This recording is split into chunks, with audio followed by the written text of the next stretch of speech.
So, are you any wiser about reality, this concept reality? Do you feel better about creating your own reality, or whether or not God exists?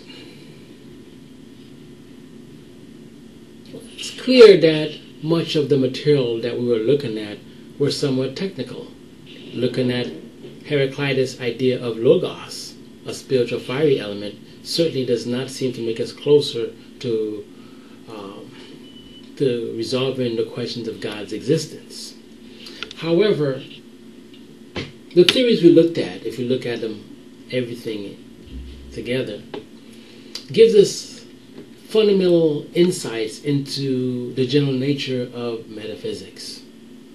The word reality, as mentioned previously, should be seen as embraced by two other concepts, that of appearance and that of nothingness.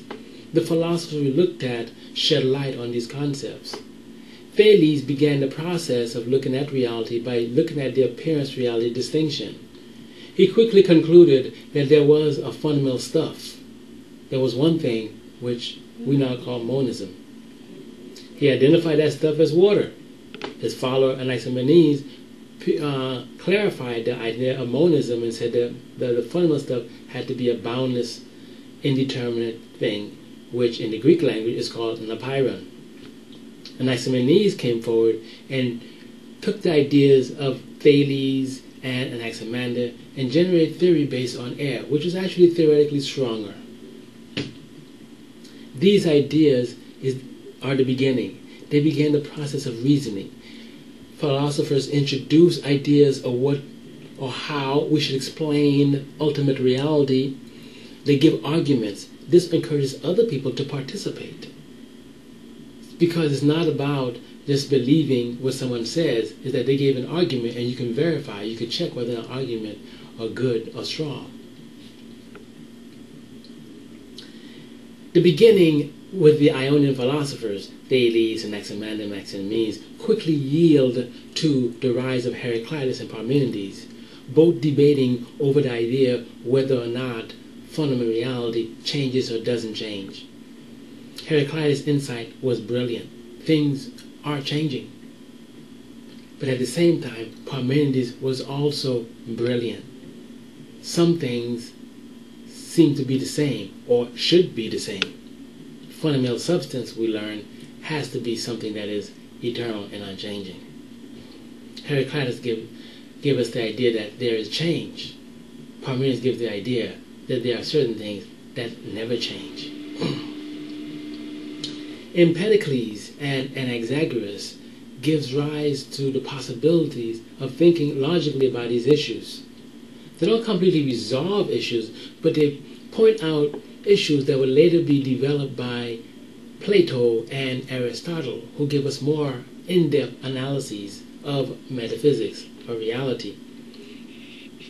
Empedocles' view of the cosmological forces of love and strife, working on the cosmic egg to produce the four roots, and after that, the natural kinds, was significant. It actually opened the doors in many ways. Anaxagoras' view of nous and the seeds, where nous represent universal mind, opened up a different way of looking at reality. Could we have a cosmological force which was separate from the reality which it produced? The whole idea of seeds itself was interesting, as Anaxagoras tried to establish a theory would very much closely look like a pluralistic theory. But it was not until the rise of the atomists that you get a clear, concise, pluralistic view that is based on the argument that finite things cannot be divided infinitely. You must come, or you will come, to a smallest part, and that smallest part is called the atoms. The atoms are infinite in number. They're in motion. And they themselves are eternal and unchanging. The atomists were Leucippus and Democritus. Leucippus is the original founder of that theory. The animist theories was quickly embraced, perhaps embraced is too strong of a concept, was augmented by another theory that based on numbers, the Pythagoreans. Pythagoras argued that fundamental reality is made of numbers, but numbers are abstract entities. That is, they don't exist. They're real, but they don't exist. This concept of things being real but not lacking existence turned out to be a very difficult concept to understand intellectually, and the philosophers struggle even up until today with this idea of abstract entities, sometimes called universals.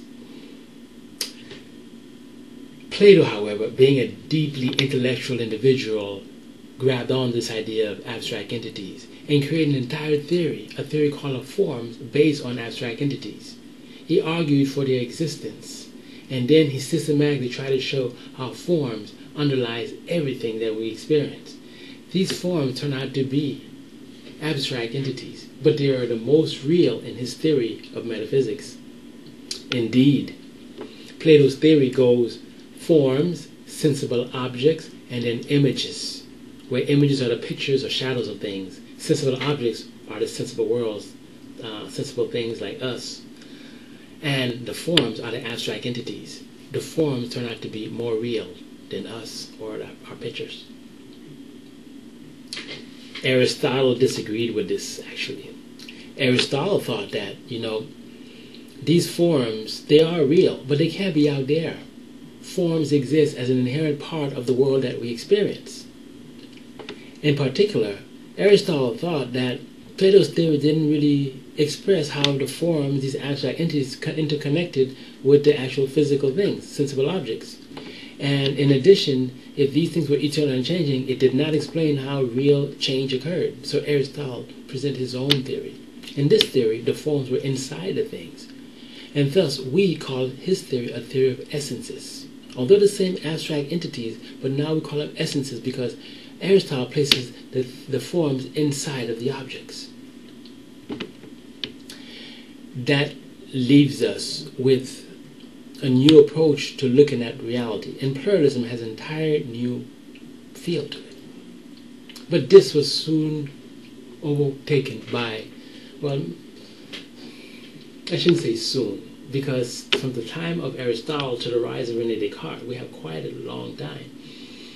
And Descartes introduced the idea that fundamental reality may be made of two things: an immaterial thing called mind and a material thing called body. Descartes did this with an argument which is called a deductive argument, in which he began to analyze things until he got to the smallest part. He came to the conclusion that the only thing he could know with certainty was his own existence. Cogito ergo sum, I think therefore I am. Leaving him with a thing, the mind, he called immaterial. He had a body which he argued, had to be produced by God. That produced an entire new debate for the modern people. What I want to leave you with is this, that our idea of reality should be seen as more enriched. We can actually look at other concepts, like the concept of whether or not we create our own reality, and go back to these notions, because ultimately the question is, if I create my own reality, am I actually manipulating or presenting new substance in the world, or am I just transforming it in some way? So we have actually gained knowledge to make, if not complete new statements, new declaration, but we certainly can clarify our position much better on these issues. We all have to answer that question sooner or later. What is reality?